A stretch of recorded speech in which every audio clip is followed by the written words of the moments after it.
Previously on Fires of Dis. Am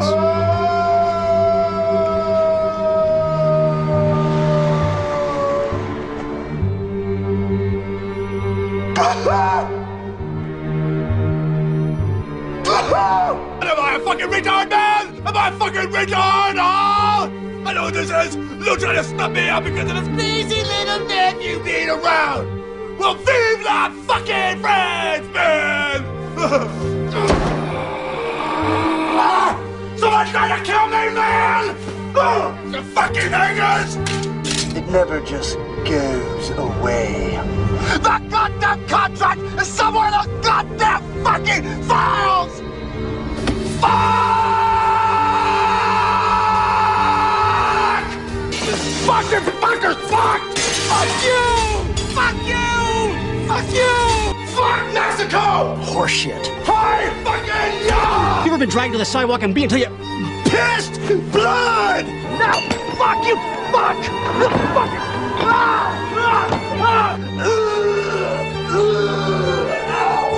Jack!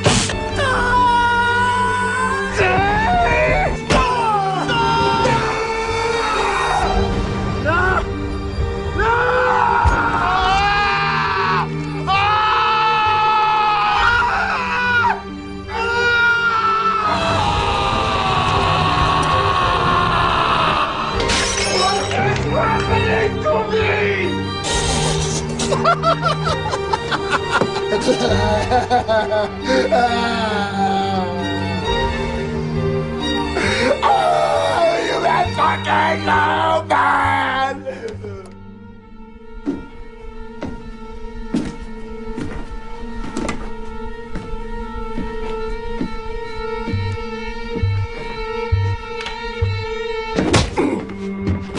And now for the exciting conclusion. And in this case, that promise is searing misery and betrayal in Chapter 4, A City That Burns. In this chapter, the player characters must make their way to and through the searing city of Dis, eventually worming their way inside the mutating iron tower of Lord Dispater. But Dis is a tricky place, even for Bator. The town's full of fiends and planers eager to bob or bully visitors out of their jink, and slave crews of the condemned endlessly destroy and rebuild everything in sight. What's more, a body who doesn't watch where he's going just might get burned in more ways than one. After crawling through the gate to Dis, the PCs find themselves halfway up one of the mountains that ring the Infinite City, also known as Dis. From your vantage point on the mountainside, it seems like you can see forever. Maybe you can. Off in the distance sprawls an enormous city dominated by a gray, parapet-choked tower that rises so far into the smoky green sky you can't crane your neck enough to mark the top of it. The tower seems to melt and reshape itself constantly. Your poor brain just can't settle on what it looks like. A ring of steep mountains surround all you see. Your hills part of the range, but the hike to the peaks on the other side of the city is unimaginable. From the base of your mountain, though, a white cobblestone path winds its way across the plain toward the city. The iron doors leading from the caverns shut behind the PCs, refusing to budge from this side. You're trapped. As the party starts down the mountainside toward the path, they soon run into the gate guards. One bright red and 3 swampy green Abishai crouch over the remains of a humanoid, so torn and chewed you can't even make out its race. The red fiend rises from the sickening meal and bows mockingly in your direction. "Welcome to Dis, brave fools." The other 3 fix their eyes on you, but continue to tear at the meaty bones. After creeping them out, the Abishai will let the party pass, since they're working for the pit fiend Crick, who has coordinated the devils in Dis to fulfill Dispater's plot by letting the PCs get into the tower mostly unmolested. At the base of the mountain, there's the infernal version of the yellow brick road, and this one is paved with skulls. The players get to learn just how hot Dis is, as the road is dotted with smoldering iron crags that can burn people who just pass them by. Crick, in disguise, shows up to entrap the party into a bargain and nudge them into breaking it, so he can legally kill them later and steal the sword for himself. He says he'll get them into the Iron Tower, including the offer of a clear crystal sphere holding a black flower with closed petals, called a Flower of Holes, which we'll talk more about later. It's unsettling. It's like a dandelion made out of tar. As the PCs travel down the skull-paved road without warning, the road of skulls abruptly deposits the party deep within the city itself. Here the plain is choked with more and more iron outcroppings, so many that a body couldn't squeeze between them without getting cooked. The road curves around a particularly tall spur, and as you pass the slab, you suddenly find yourself standing in a long, narrow street, buffeted by rushing crowds of humanoids and fiends. Raw heat washes over you like a tidal wave, as the temperature seems to triple, and a deafening orchestra of screams and collapsing buildings makes it difficult to hear your own voice.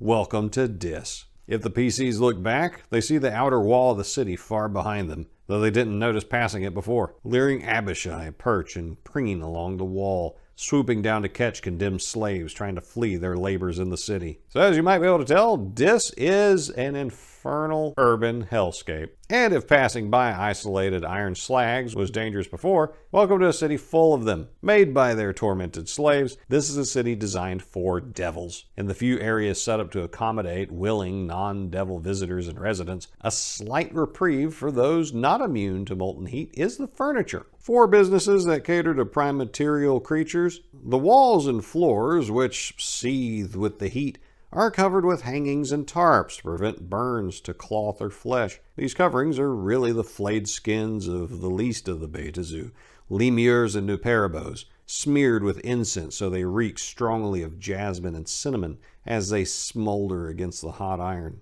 Most of the food sold is imposter bullshit, akin to tofurkey. Instead of soybeans, it's pressed, shaped, and processed fungus, like what we talked about in Avernus. And I take this as evidence that Dis is the headquarters of the fake processed food industry. In your heart, you know they're based out of hell. You know I'm right. Getting around Dis isn't easy, and I don't mean just because it's full of fiends out to kill you and buildings that burn you. The streets are constantly ripped up and redirected, creating endless traffic jams and detours.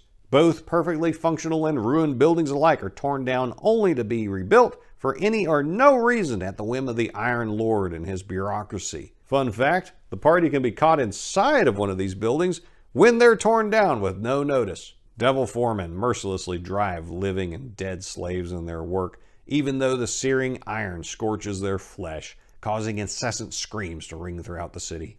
PCs will have to negotiate these hazards, the criminal gangs here, and more to fulfill the merchant side quest if they took that, and travel to the Iron Tower. Looming massively above the entire city is the Great Iron Tower, the palace of the Archduke Dispater, Lord of Dis. It shoots unstoppably into the ash-green sky, seamlessly and endlessly mutating from one gigantic shape to the next, now a cone, now a spiral, now a starburst. The tower always looks as if it's just beyond the next block, but turns out to be forever out of reach to those in the dark, which means not in the know. Cross the block and the blasted thing still looks a block away. While the tower's shape constantly changes, the palace is really the only stable structure in town. All other buildings and roads are subject to construction or destruction at any given time. The ponderous iron tower of Dispater soars up from the city of Dis like an oak growing out of an anthill, so painfully obvious that, for many residents, it just blends invisibly into the background of daily life. No matter which direction a body faces while in town, he's staring right at the tower. It seems to surround the city and sit in the center all at once. More than one poor sod's gone barmy trying to hike to its front gates. Fact is, the tower's sheer presence is what stops most folks from getting there. Beta Zoo can teleport inside, but others can't even get closer to the tower through teleportation. There's really only two ways a non-Beta Zoo can reach the place: clearing his mind or closing his eyes. In order to arrive at the omnipresent tower, the PCs must drive all thoughts of it out of their heads. A player character must tell the DM specifically what else he or she is thinking about, and then make a wisdom check at -10, which is really tough, to successfully drive all thoughts of the tower out of their mind while they're trying to get into the tower. With a successful check, the PC will make it there in 30 minutes of travel. Of course, the mental concentration is so intense that there's a chance that they're going to get bumped by burning slag, knocked over, or something else, and they can take damage along the way. You could close your eyes, look straight down, wear strips of cloth as a blindfold, and travel towards the tower without looking at the tower. Now this one doesn't require a wisdom check, but you're also likely to bump into stuff and take damage from that. Now Crick might have told them how to do this already, and the guides also know how to get to the tower and can advise the PCs appropriately. This is another case where not having any guide is very bad for completing the mission. Oh, but those two methods, they don't actually get you into the tower. They get you to where you can even have a chance of getting to the tower, where you've made it past the Iron Lord's Dwemer and are at the walls surrounding the tower. Once you've arrived, being this close to the Iron Tower, you feel like a flea standing at the base of a mountain. That is a searing mountain of gray iron that constantly shifts from one massive shape to another. The tower is ringed by a 30-foot high rock wall that seems a good deal more solid, painted in blood apparently, with scenes of Batazu victories over the Tanari, the demons of the abyss. The sides of the wall slope slightly outward, making the top wider than the bottom. Along the top of the wall squat stone gargoyles, spread out every 8 or 10 feet, all around the tower. And these gargoyles will ruin your day. If you try flying up to the tower, they spring to life, cling on to you, and then turn into deadweight, each of them 100 pounds a pop. And as many as it takes to get you drugged down and smashed into the pavement below, will find you, and you will take it. Now the players can try to climb over the wall because the stone gargoyles won't attack them there, and they can be used to support the rope. However, the hot iron burns skin, cloth, and leather, and it heats metal armor, and you get a penalty because the walls slope outward. And if the party takes longer than 6 rounds to get over the wall, the Cornigans, some of the most powerful devils in the 9 hells, from the gatehouse confront them. Now one way to get around going over the wall is to walk around the wall until they find a single gatehouse that leads into the courtyard around the tower. And that's where those Cornigans are normally stationed. Dispater already knows the party's here and why they've come, because on his lair, he is all-powerful and has instructed the devils to let the PCs in, after fucking with them, of course.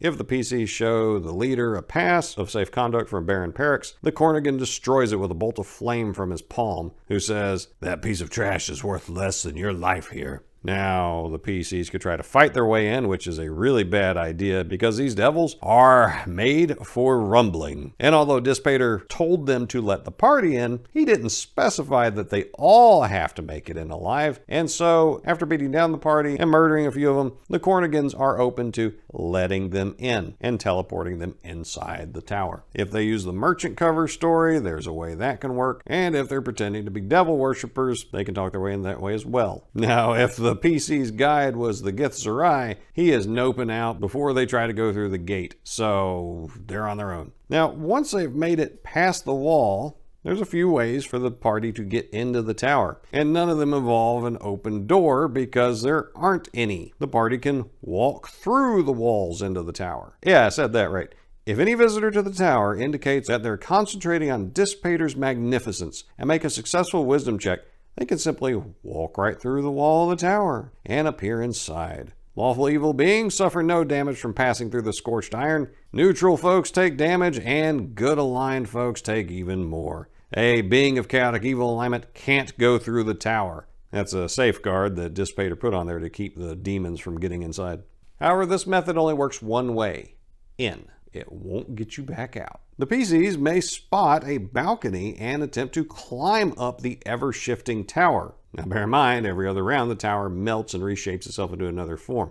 So climbing is difficult and the damage is very real for how you fall. And remember, if you try to fly or levitate, these stone gargoyles will yoink you out of the sky. And of course the tower will burn you. Now if the PCs ask nicely, the Cornigans will offer to teleport the party into the tower for, you guessed it, a bribe. Now the Cornigans can also fly non-climbers up to the balcony if they want to go there. And all this is weird and perfect for emphasizing that the logic of the outer planes works differently than the prime material in which we and the player characters generally live. This also speaks to the paranoid mind of the Lord of Dis. The incessant urban renewal is meant to make his enemies focus on directional ways to track him down in the tower he never leaves.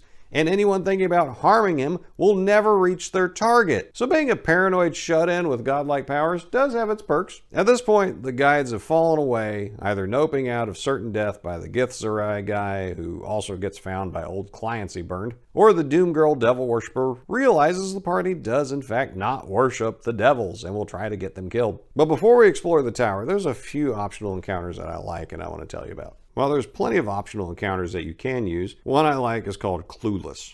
A befuddled band of adventurers from the Primaterial Plane staggers through the streets, mistakenly transported to Dis by an addled wizard who was supposed to send them to Shadowdale in the Forgotten Realms. The clueless primes approach the party, mostly because they aren't fiends, and ask for directions back to Mad Mondal's Keep. Those poor bastards. Hawkers, 3 Spinagons running a cheap-looking market stall, try to interest the party in several items. A recent street map of the city for 10 gold, which is useless due to the constant renovations. A pair of non-flammable work gloves for 50 gold pieces, which ignite upon their third contact with hot iron. And a magical frog in a corked glass bottle that can commune with the lower planes for 100 gold pieces. The frog's actually a transformed Quasit, kidnapped from the Tanar'ri and magically imprisoned in a bottle that can only be opened or broken by a non-fiend. If freed, the Quasit assumes its true shape and attacks any idiot standing nearby. In entering the tower, it is critical that the party stays together,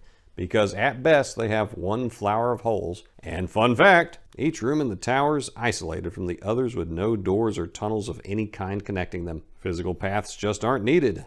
Most Badazu can teleport from room to room whenever they feel like it. A non-teleporter could still get around, but it's a lot trickier and a lot more dangerous. Spells or magical items that let a PC walk through solid material won't necessarily help. The user might leave one room only to find that the next open space is through many miles of iron. Spells or items that relocate a PC from one place to another might materialize the user in solid iron or over a bottomless pit, especially if she isn't familiar with the intended destination. Of course, a body can still cast a teleport spell or use a cubic gate to leave the tower at any time, but the best way to get around inside is by using a flower of holes. And it's time we talk about what those are. Each black flower, grown from the distilled spirit of a petitioner unfit for the work crews, sports 12 petals. On each petal is a small red mark, a symbol for one of the rooms in the tower. The petals act much like portable holes. However, a body can step through a hole and instantly be transported to the room designated by the petal symbol. Thus, a visitor can be given a flower that allows him access to certain rooms in the tower. Here's how it works. A body plucks one of the rubbery petals from the flower, which causes a petitioner's spirit to inhabit that leaf. The black petal immediately begins to grow, becoming a 4-foot wide circle in 2 rounds. Then the visitor just slaps the petal against a wall, ceiling, or floor. Any solid boundary of the room large enough to accommodate it works. It sticks in place, and for the next 2 rounds opens a passage. Anything that goes through the hole ends up in the room represented by the petal symbol. The hole only allows one-way travel. After 2 rounds it disintegrates, sending the petitioner's spirit back into the flower. Once all 12 petals have grown and disintegrated, the spirit moves into the center of the flower, turning it into a 13th petal inscribed with a symbol for the garden, where pit fiends cultivate them. From there, a fiend usually teleports the visitors out of the tower. Once a Burk's used up his petals, his visit's over. But the PCs can get their hands on another flower that'll take them to more rooms. So the way the party has to get around inside this tower to look for a Holy Avenger that was stolen and return it to a Paladin to help the Gatetown of Fortitude ascend into the heaven of Arcadia requires using some poor bastard's soul as a doorway. Yeah, you're in hell, buddy. We get 18 detailed locations, each of which has a unique symbol in it that can be inscribed on one of the flower petals, if you have the right tools and know what you're doing. There's the Pit of Patience. The floor of this wide rectangular room is littered with skeletons, some dressed in tattered cloaks, some so gray with age that they're crumbling to dust. Many of the skeletons seem to have collapsed in mid-combat, their bony fingers eternally locked around each other's neck bone. The ceiling tapers to a point at least 60 feet above. Now, the purpose of this room is for folks visiting the tower, seeking audience with a fiend or the Iron Lord himself, and are told to wait. And they often are left waiting until they die. There's City Vista, A narrow balcony of ornately carved iron juts out from the tower here, connected to a small room whose walls are papered with blown-up maps of sections of the city, rosters of work crews, and reports of the various teams' progress, or the amusing lack of it. Strangely, none of the parchment seems to burn, despite being hung on the smoldering iron walls.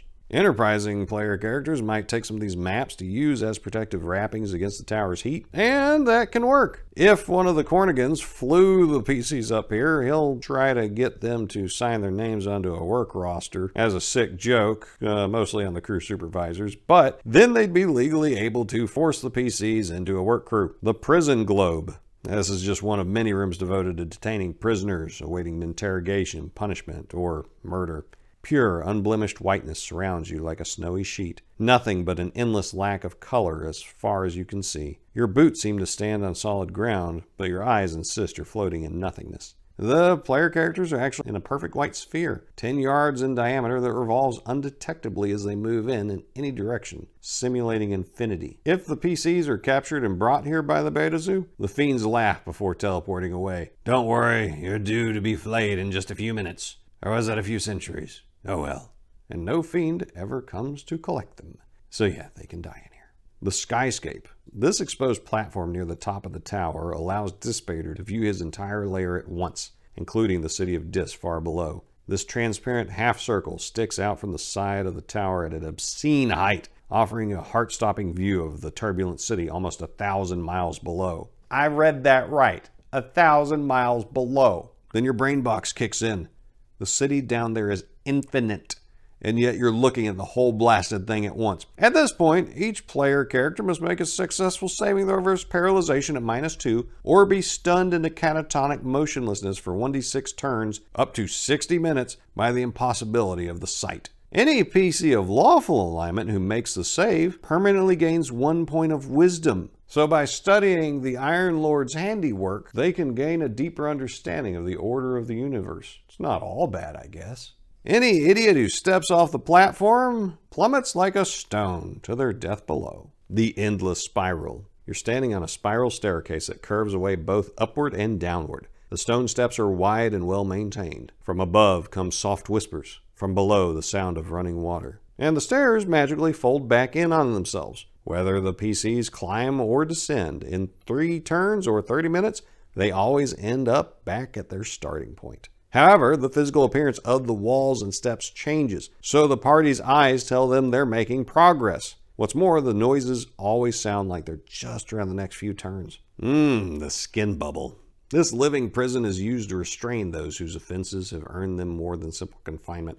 The surfaces of this small empty cube seem to be made of a seamless brown material. However, before you can take a step, the walls, ceiling, and floor all constrict and shrink around you, wrapping your group in a warm, rubbery second skin, crushing your bodies together in a single muddled knot. So this thing is going to try to constrict the PCs into a big mass and slowly starve them to death because they can't get out. Neither weapons nor fire can harm the skin, which seems to ooze beads of sweat. In offensive spells, they could screw the party up just as much as the skin. Now, in order to escape, the PCs have to muscle enough room back from the skin to pluck and grow a petal hole. Now, they can do this by inflicting at least 30 points of damage on the skin from cold-based attacks, which make it expand in pain for 3 rounds. Or they can push the skin in different directions, holding it apart long enough for another PC to form an escape hole. Ah, the library. What would an Archduke of Hell's tower be without a library? A vast collection of dark research and reference materials, all stored in orderly fashion in this room. Each wall of this octagonal chamber is a bookcase that rises up higher than you can see, filled with tomes whose black spines are etched with strange markings. Several books lie scattered about on a block of iron in the middle of the room. Now, the PCs can't decipher the markings in most of the books, and spells like Read Magic, Dispel Magic, and Erase cause the targeted page to expand and wrap around the reader, inflicting a D4 points of crushing damage per round and suffocating the poor idiot in 4 rounds. Now, 3 PCs working together can pull the page off the victim, but only if they make a successful strength check. One of the books on the block contains what seems to be a blank page. Any PC who specifically examines the page should make an intelligence check, with failure indicating that the PC can see the symbols for 5 rooms in the tower: the Pit of Patience, the Skyscape, the Ring of Gates, the Head of Blades, and Dispater's Study. And the DM should draw the symbols for the party without revealing which rooms they designate. If the PCs search the shelves for 2 turns or 20 minutes, they find several books written in a familiar language. Biographies of each of theirs entire life, continuously updated as new events occur, the words materializing on the pages, and the current last line of each book details the finding of the book itself.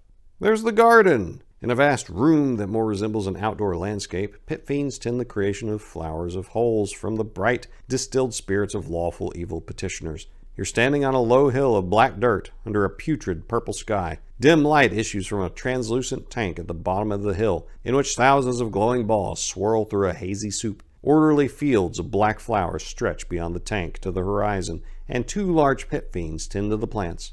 The Head of Blades. As part of his attempt to take control of Sigil, Dispater is running grotesque experiments to analyze the Lady of Pain and perhaps even figure out how to defeat her. A glint of light in the center of this dark room attracts your attention, and as you approach, you make out a horrifying sight. A woman stands imprisoned in a solid block of iron that's covered with odd markings and ringed by ruts cut into the floor. Only the woman's shoulders, neck, and head stick out of the top of the block, and growing cleanly out of her head are a dozen large blades. Now, this woman isn't the real Lady of Pain. She's only an unfortunate victim and can't harm the party, and the blades can be drawn from her head, leaving a bleeding wound, and used as a +1 sword. But any PC who pulls one out suffers a curse immediately upon leaving the room, and you get this handy D6 table with all kinds of nasty things that can happen. My favorite is hair on head turns to worms. And finally, Dispater's Study. Likely with the new flower from the garden, PCs can use a pedal to reach Dispater's personal study. Anticipating their arrival, Dispater's chosen to have the room appear as plain as possible. This 9-sided chamber is probably the most ordinary you've seen yet in the tower. The only features are a simple wooden chair, a long wooden table, a bucket of slop, and a skeletal arm hanging on bone pegs on one wall. The bony hand still clutches a long sword. Since the PCs are here to find a sword, and this one looks just like the one they're looking for, as you take the sword by its gilded handle, you feel a soft wave of warmth flood throughout your body. Without a doubt, you know, though you can't explain how, that this weapon is indeed the Holy Avenger sword called Guardian, the object of your long quest. And once a PC takes the sword, we proceed to enter the Archduke. The party found the sword as easily as they did only because Dispater wanted them to. If the Archduke really planned to keep the holy weapon, no mere mortal would have ever laid eyes on it again. Fact is, Dispater figures the party to realize that too, assuming they're not totally clueless. After all, even the dimmest basher would probably get suspicious if he just waltzed out of the Iron Tower clutching the stolen Holy Avenger. So to make sure that his dark drama plays out to its conclusion, Dispater manifests his avatar in the study, along with several dozens of other vicious fiends, to give the PCs one last run for their money. No sooner have you plucked the sword from its spot on the wall than gallons of fetid slop explode from the small bucket like a geyser, blasting the ceiling with a continuous pounding stream of ooze. The blobs and drips rain down all over the room and begin to collect into a shape as they hit the floor. Feet, legs, a torso. Within seconds, an entire humanoid form accumulates and solidifies, and before you stands Archduke Dispater, the Lord of Dis. As a solid creature, Dispater assumes a somewhat more acceptable form, that of a sleek, yellow-skinned human male, 10 feet tall, with horns like a pit fiend's, dressed in an ornate, sleeveless waistcoat and pants. Behind him, a red cape flutters like bat wings, and he brought the boys with him. Come to reclaim that dreadful nuisance, have you? Well, it was only a matter of time, I suppose. The Archduke looks over your group carefully, unable to restrain a subdued smile. You know, I must confess I'm a bit surprised. I expected something of a grand invasion force. Thousands of noble paladins descending upon my hateful palace in the name of all that's holy, and so on and so forth. Instead, I find you, a small band of, you'll pardon the expression, ordinary thrill seekers.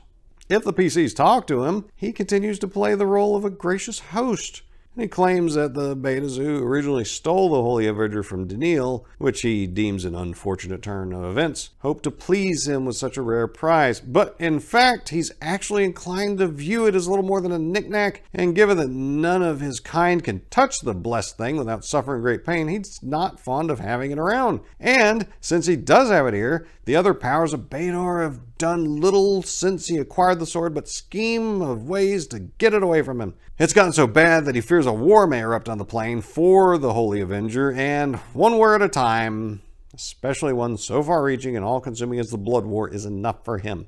Simply put, this thing's more trouble than it's worth to him, and he's glad to have it removed for good. However, there is the matter of the party's criminal intentions to steal the sword, something the Archduke considers a most unbecoming and impolite act. If confronted with the fact that the Beta Zoo stole it in the first place, Dispater insufferably reminds the PCs that two wrongs don't make a right. Obviously attacking Dispater's a bad idea. Or rather, it's a useless idea because, for all intents and purposes, on the layer of Dis, he is all-powerful. Nothing short of a wish will even bother his avatar. And if you're whipping wishes out at him, he's going to squish it like a bug. And so he presents an offer. He is willing to let the PCs take the Holy Avenger out of Bator, but he insists that they first make restitution for their effrontery. Each player character must give him an eyelash as a personal memento of the whole sordid affair. Now, he assures them he doesn't plan to use it to control them or harm them in any way. He just wants to watch them stew over the request. If they refuse, he offers to let them submit a body part of their own choosing, if not an eyelash. If they again refuse, he gives them one last chance, asking only that each surrender one personal item. If they comply, he agrees to let them take the Holy Avenger and be on his way. As a matter of fact, he'll cure any curses they've received along the way, he'll restore to life any player characters who got murdered while in the tower, and he'll summon Crick to show them safely back to the city of Dis. If they reject his offer, he announces that he's made 3 fair offers and concludes that he can't allow them to take what they haven't paid for. He instructs his fiendish legions to reclaim the sword and dispose of the mortal debris. Now, the party's free to fight if they wish. It won't go well, and in the process of it not going well, the Archduke offers them one last chance to stop wasting time and resolve this like civilized beings. If they refuse, they probably get murdered, and Dispater waits for the next batch of mortals to come hunting for the sword. If the PCs don't make any deals and are resourceful enough to get out of the tower, Dispater lets him go. He's amused, and frankly, his plan is more important than collecting some eyelashes from some mortal idiots. At this point, by one means or another, the party leaves the tower, escapes Dis with that sword, and should head to the site of the Ascension Ritual in Fortitude, the gate town to Arcadia. The module doesn't dictate how the party can make the trip, but it does give a few options and guidance if the party deviates from the script by going completely off the rails, most of which boils down to them making enemies for life, so that's nice. However they get there, the party should deliver the sword to Fortitude. Fortitude is a clean, neat, well-run place. A population of about 5,000 individuals, mostly dwarves and humans, live within the surrounding egg-shaped wall, all working together to keep their town both wholesome and ordered, with the strong presence and influence of the Harmoniums helping see to that. It's a very scenic and idyllic place, full of orchards laden with ripe fruit, lush groves, sparkling fountains. It's beautiful. The order and harmony of Fortitude shines through. Everything's planted in neat rows, the water hoses are set to spray at pleasing angles, and the place is beautiful. And while the inhabitants are focusing on being the best versions of themselves possible, they are on edge and keeping a lookout for evil, intent on coming along and ruining it. And to make sure evil creatures don't do that, they are very ready to kill anybody that fails an alignment check on site, including evil PCs. Now there's some major locations that we get here, such as the Confessional, which is an arena where 3 times a week residents of Fortitude go down and plea their case for the forgiveness of their sins to the assembled crowd who pronounce punishment on them. There's the Gate to Arcadia, a tall flame that swirls and licks with various shades of green. Its size and brightness increase in direct proportion to the collective mindset of the town. The more the residents' attitude mirrors that of Arcadia, the larger and brighter the flame becomes. It's set atop a 20-foot tall pyramid made of 7 stacked squares, each smaller than the one beneath, with a staircase climbing to the top from each side. The Babbling Boneyard, full of neat rows of tombstones. This cemetery holds only the most upright and lawful citizens of Fortitude who've passed away. Each grave marker is enchanted to deliver a eulogy of praise for the debtor's character and accomplishments whenever a body stops at the gravesite for more than a few seconds. When occupied by a group of mourners, all triggering different tombstones, the boneyard can be a very nosy place. And above it all is the Orb of Day and Night. In Arcadia, a great orb set atop the plane's tallest peak rotates continuously, filling half the plane with warm light and half with starry darkness in 12-hour cycles. Well, the Harmonium built a stone tower in the middle of town, on top of which is their own revolving orb that gives off flat light and inky darkness with no stars. When the PCs hand over the sword to the Harmonium, they are told their reward will be paid after the ceremony, which takes place in 12 hours, and they are expected to attend. When the appointed hour comes, it seems as if the entire population of Fortitude is marching, slowly but surely, in the most calm and orderly swarm you've ever seen, toward the open town square at the far end of the city where the gate to Arcadia rests. Standing in front of the bright greenish flame atop the white pyramid is the paladin Daniel, flanked by two elderly imperial dwarves in military garb. Daniel's right arm is missing, but in his left he holds aloft the sword Guardian, which glows fiercely in his grasp. The crowds around the town square continue to grow into the thousands as the townspeople press forward to see and hear the fabled Daniel, smiter of fiends. And he gives a speech to kick off the Ascension ceremony. There's blissful cheers, there's a crackling wave of achingly beautiful song, and he tells them, "Direct thy heart, strong friends," as he raises Guardian into the air. "Unleash thy minds."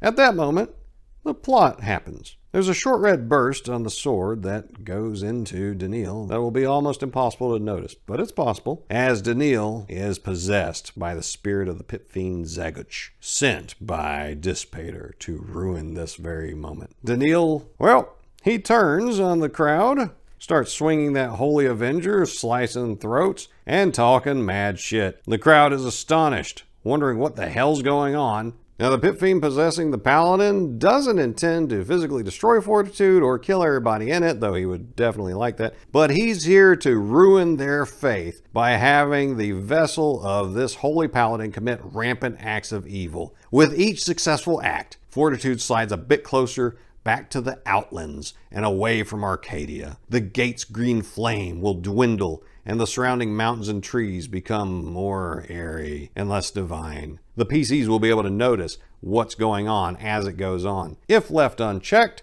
Zaguch goes on a joyful tear, living his best damned life. He'll appear in the Babbling Boneyard and uses Animate Dead spell to raise D6 skeletons and D2 zombies each round until the PCs arrive. Man, that's terrible. He'll teleport to the top of the Orb of Day and Night, where he uses Pyrotechnic's ability to create frightening explosions of fireworks and flame across the sky, blinding and scattering the townsfolk. He'll use his Wall of Fire ability to surround 3 citizens in a ring of flame 20 feet high and 20 feet in diameter, then teleport away. And unless the PCs intervene, they will die from heat exposure within 3 rounds. He'll use an advanced illusion power to make it look like a flight of divas and planetars have emerged from the gate to rescue the town, but immediately caught fire and fell to the ground, writhing helplessly in agony. And he'll use his Charm Person ability to convince citizens to do their part to make everything worse. Now, Zaguch is far too powerful and the circumstances too much in his favor for these poor souls to resist the spell, and they'll start destroying the town with their own hands. He'll even tell them to rip up flower beds. That's how petty this guy is. So you get quite a laundry list of awful things this guy can do to just make this place worse before it all possibly ends in a showdown at the confessional. After the PCs have had a chance to fight the effects of his evil throughout the town, the final encounter should happen at the confessional in full view of a captive audience. Now, this is going to be quite a Donnybrook, because Zaguch is going to try to use his powers to enthrall the people of Fortitude to lose faith, to lose heart, and to realize that everything they believed in was a lie. Well, the player characters are going to have to try to rally the crowd behind them, both to weaken Zaguch's hold over the paladin and to not ruin the Ascension ceremony. There's going to be a fight with Zaguch, using the body of the paladin pretty recklessly. And if the party succeeds in destroying Daniel's body, his spirit will try to inhabit somebody else and keep the terror going. So there's some fancy footwork required by the party to take this guy out. But if they defeat the Pit Fiend and Daniel yet survives, he is immediately put on trial, because not everybody knows what went down just now. They just know he killed a bunch of innocent people and tore up a bunch of stuff. Should the players, who at this point should know what's going on, do nothing, he is found guilty and executed. The ascension fails, bitterness sets in, and an entire planar faction now thinks the PCs were in on it. And objectively, the PCs' net effect was making the multiverse a worse place. If the players defend Daniil with quality role-playing, the people of Fortitude forgive the wrongfully accused paladin. Their collective belief in the innocence of a man wrongfully accused will push Fortitude over the edge and into Arcadia. The party will have saved the day and made one of the upper planes a little bigger, the net balance of good in all existence a little larger. They received their promised reward and then some. Though found innocent, Daniil still has innocent blood on his hands. While he is stripped of his paladin status for being so sullied, his god grants him a chance at redemption. If he undertakes an epic quest of atonement, this maimed hero of righteousness can be restored. He accepts the challenge and asks the PCs, who saved his life, if they would do him the honor of joining him. And let's face it, they brought the cursed sword here in the first place. None of the bad shit would have happened without them. They owe him, and thus ends the adventure. There's XP bonuses depending on the PC's agendas and actions regarding the Ascension.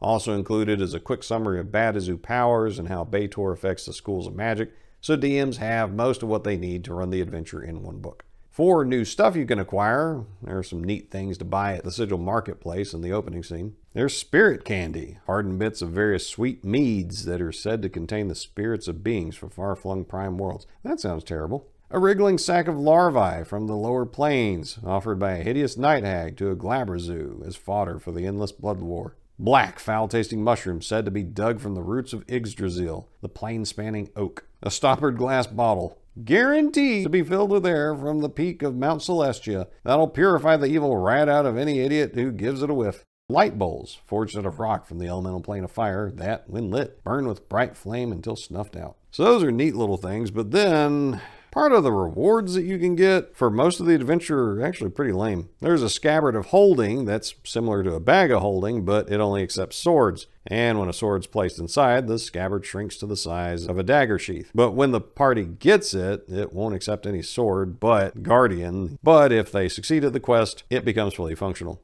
There's an arrow of direction, currently set only to find the sword when the PCs get it, and that's of limited utility, but if they succeed, then the restriction is removed and it can point the party towards anything they're seeking. There's rings of fire resistance, enchanted to work only on Bator, which is actually pretty helpful. And there's an iron rod of beguiling with 4 charges, but it'll be a fully charged wand if they bring back the sword.